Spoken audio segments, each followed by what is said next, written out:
नमस्कार, मैं हूं अमित पालेत और अब से 5 घंटे बाद दिल्ली में चुनाव का प्रचार थम जाएगा। आज सभी दल दिल्ली में अपनी आखिरी जोर आजमाइश कर रहे हैं। उसके पहले दिल्ली के पूर्व सीएम अरविंद केजरीवाल ने बीजेपी पर जोरदार अटैक किया। केजरीवाल ने आरोप लगाया कि पिछले कुछ दिनों से आम आदमी पार्टी के कार्यकर्ताओं के अलावा लोगों पर हमले हो रहे हैं, लेकिन दिल्ली पुलिस असहाय होकर सब कुछ देख रही है। केजरीवाल ने सवाल किया कि आखिर दिल्ली पुलिस लाचार क्यों है, दिल्ली पुलिस किसके आदेश पर चुप बैठी है।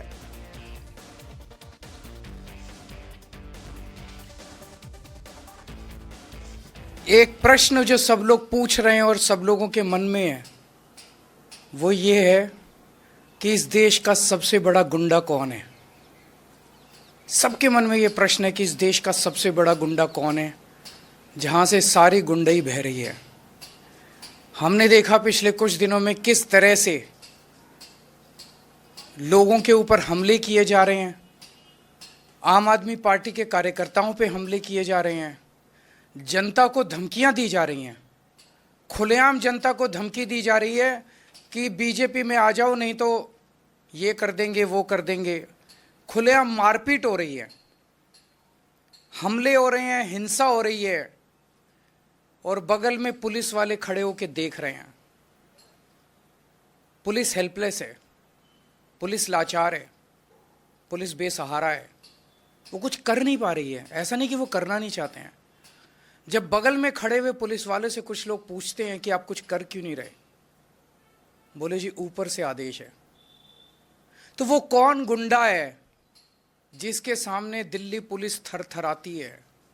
वो कौन गुंडा है जिसके सामने दिल्ली पुलिस लाचार है? वो कौन गुंडा है जिससे दिल्ली पुलिस डरती है? और केंद्रीय मंत्री गिरिराज सिंह ने केजरीवाल पर जोरदार पलटवार किया। गिरिराज सिंह ने केजरीवाल को दिल्ली का सबसे बड़ा गुंडा करार दिया है। गिरिराज सिंह ने कहा कि दिल्ली में पिछले 10 साल में केजरीवाल से बड़ा कोई गुंडा नहीं हुआ है। उन्होंने कहा कि केजरीवाल ने दिल्ली के गरीबों के साथ गुंडागर्दी की है। केजरीवाल से बड़ा गुंडा दिल्ली के अंदर कोई है नहीं। उन्होंने गुंडागर्दी जो गरीबों के ऊपर की है, वो अरविंद केजरीवाल ने अफवाह फैला करके गुंडागर्दी की कि अरविंद केजरीवाल ने गरीबों को ठग करके गुंडागर्दी की, अरविंद केजरीवाल ने गंदे पानी दे करके गुंडागर्दी की। अरविंद केजरीवाल दिल्ली के साथ 10 साल से गुंडागर्दी ही कर रहे हैं, उनसे बड़ा गुंडा कोई नहीं। और इस वक्त अरविंद केजरीवाल के सवालों का जवाब देने के लिए खुद उनके खिलाफ उतरे मैदान में प्रवेश वर्मा प्रेस कॉन्फ्रेंस कर रहे हैं। आपको सीधे लिए चलते हैं। तो आगे से जैसा भारत सरकार करती है, जैसे मोदी जी करते हैं कि हर चीज, हर बिल्डिंग, हर एयरपोर्ट का नाम महर्षि वाल्मीकि जी के नाम से, भगवान के नाम से, शहीदों के नाम से, जिन्होंने हमारे देश के लिए कुर्बानियां की हैं, उनके नाम से होता है और होता रहेगा। तो ये ताल कटोरा स्टेडियम, जो कि बहुत ही फेमस स्टेडियम है, बहुत बड़े बड़े कार्यक्रम होते हैं, सारे देश और दुनिया के लोग आते हैं, तो इस स्टेडियम का नाम बदलकर पहली एनडीएमसी काउंसिल की मीटिंग में ही इसमें बहुत सारे वाल्मीकि समाज के लोगों का हमारे पास में एप्लीकेशन आया, उनका प्रस्ताव आया कि ऐसे होना चाहिए। तो 8 तारीख के बाद में जो भी पहली एनडीएमसी की काउंसिल की मीटिंग होगी, उसमें ये प्रस्ताव लाया जाएगा और उसकी पहली मीटिंग में ही इस प्रस्ताव को पास करके ताल कटोरा स्टेडियम का नाम बदलकर भगवान महर्षि वाल्मीकि स्टेडियम के नाम से रखा जाएगा। बहुत बहुत धन्यवाद। आज अरविंद केजरीवाल ने प्रेस कॉन्फ्रेंस की, उसमें बार-बार ये कहा कि बीजेपी गुंडागर्दी कर रही है, बहुत सारे गुंडे खड़े हुए हैं, वो सब एक गुंडे के कहने पर ये कर रही है, ये तमाम बातें उनकी तरफ से कही जाती हैं। देखिए, मेरे को चाहे अरविंद केजरीवाल जी गुंडा कहें, चाहे अरविंद केजरीवाल जी मुझे महिलाओं का सम्मान करने से रोकें, चाहे अरविंद केजरीवाल जी, और वो कब तक रोक लेंगे मुझे महिलाओं का सम्मान करने से? 5 तारीख को वोटिंग हो जाएगा, 8 तारीख को सरकार हमारी बन जाएगी, भारतीय जनता पार्टी की। और यहाँ से नई दिल्ली से हम सभी जानते हैं कमल खिलने वाला है। अब वो इसी बौखलाहट में कुछ भी बोलते रहते हैं। तो हम सभी जानते हैं कि जो वो गुंडा कह रहे हैं, कल सारे वाल्मीकि समाज ने एक पंचायत करके आम आदमी पार्टी का बहिष्कार किया। वहां के हजारों लोग वाल्मीकि समाज के उसमें इकट्ठे हुए और वो बार बार अरविंद केजरीवाल जी वाल्मीकि समाज को गुंडा कहते हैं। जो समाज उनको पहले सपोर्ट करता था, उनको यहाँ से इलेक्शन जिताता था, जिस समाज की वजह से अरविंद केजरीवाल जी मुख्यमंत्री बने 3-3 बार, आज वो वाल्मीकि समाज को गुंडा कहते हैं, उनको क्रिमिनल कहते हैं। ये बहुत ही दुर्भाग्य की बात है कि पहले फायदा उठाना, फिर उनको गुंडा कहना, क्रिमिनल कहना। तो पूरे वाल्मीकि समाज ने तो उनका बहिष्कार कर ही दिया है, इसलिए उनको गुंडा कहना ठीक नहीं है।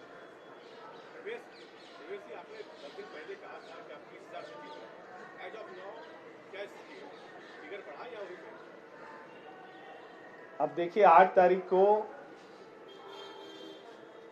ये जो 20,000 मैंने कहा था 20,000 से ज्यादा से जीतेंगे। अब 20,000 से ज्यादा से तो हो सकता है 25 हो जाए, हो सकता है 26 हो जाए। और एक बात तय है कि अरविंद केजरीवाल जी की यहाँ से नई दिल्ली विधानसभा से जमानत जब्त होगी और वो तीसरे नंबर पे रहेंगे।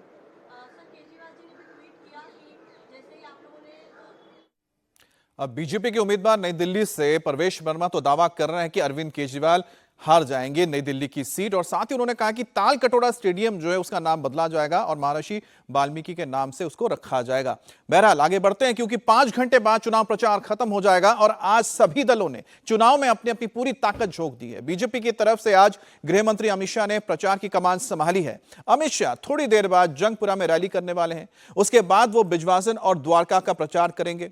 तो साथ ही बीजेपी अध्यक्ष जेपी नड्डा भी बुरारी के मुकुंदपुर चौक पर जनसभा को संबोधित करेंगे। केजरीवाल छतरपुर में रैली और कालकाजी में रोड शो करेंगे। कालकाजी बहुत अहम सीट है क्योंकि अतिशी मुख्यमंत्री दिल्ली की इस वक्त चुनावी मैदान में, वहां से कल केजरीवाल ने कोई रैली नहीं की थी। कांग्रेस की तरफ से प्रियंका गांधी आज प्रचार की कमान संभालने वाली है। प्रियंका गांधी आज कस्तूरबा नगर विधानसभा क्षेत्र के कोटला मुबारकपुर में रोड शो करेंगी, तो असदुद्दीन ओवैसी ओखला में वोट मांगेंगे। चुनाव प्रचार के आखिरी दिन प्रियंका ने अपना कैंपेन शुरू कर दिया है। प्रियंका ने जंगपुरा में डोर टू डोर कैंपेन किया। जंगपुरा में कांग्रेस ने फराज सूरी को मैदान में उतारा है और फराज सूरी का मुकाबला आप के मनीष सिसोदिया और बीजेपी के सरदार तरविंदर सिंह से है। प्रियंका आज कस्तूरबा नगर के कोटला मुबारकपुर में रोड शो करेंगी और उसके बाद कांग्रेस उम्मीदवार अभिषेक दत्त के लिए वोट भी मांगेंगी। और इस बार दिल्ली का चुनाव इस मायने में भी दिलचस्प है क्योंकि केजरीवाल बीजेपी और कांग्रेस दोनों के निशाने पर हैं। कल बीजेपी की तरफ से असम के सीएम हेमंत बिस्वा शर्मा ने मोर्चा संभाला। उन्होंने केजरीवाल को चुनावी हिंदू करार दिया, तो प्रियंका ने पीएम मोदी और केजरीवाल को सबसे बड़ा रुदालू करार दिया।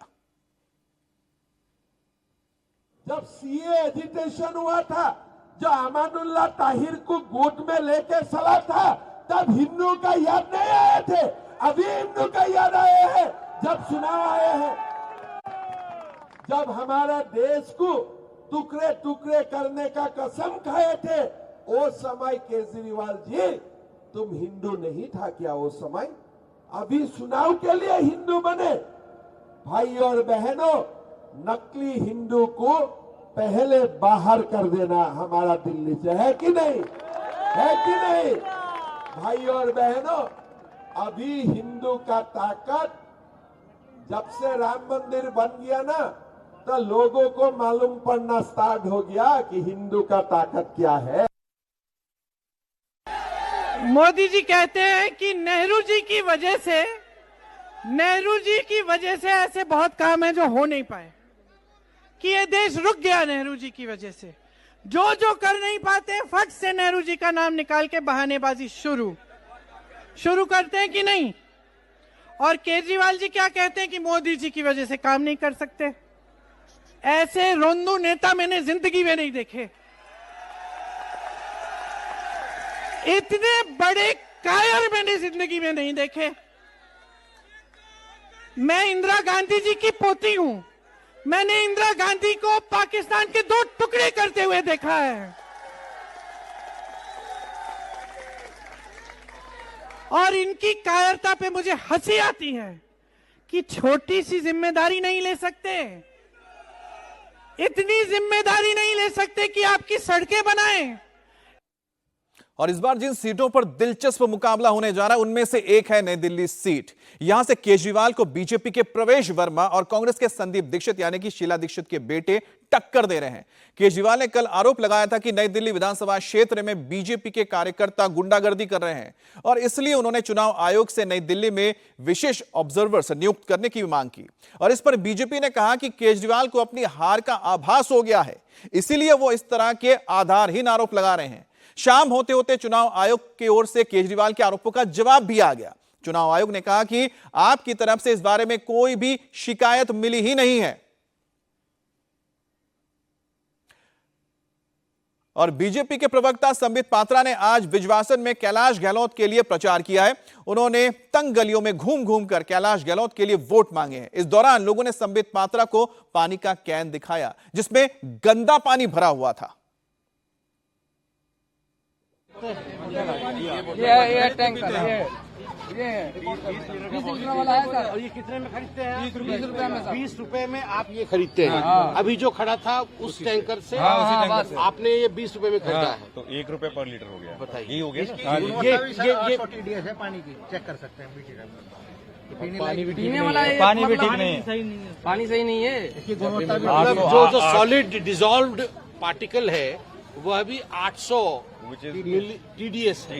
जो पीने लायक है नहीं। 300-400 के बाद कहते हैं कि पानी पीने लायक नहीं रहता है। मैक्सिमम 500 के ऊपर तो नहीं होना चाहिए, मगर दिल्ली में औसतन आपको जान के दुख होगा कि लगभग 1900 है TDS, 1900। और यहाँ भी उसी प्रकार का पानी जो आपको स्वच्छ बताया जा रहा है यह भी पीने योग्य नहीं है और उसके लिए भी कीड़ा आता है पानी। उसमें भी आपको पैसा देना पड़ रहा है 20 रुपए इसके लिए। तो ये सिचुएशन।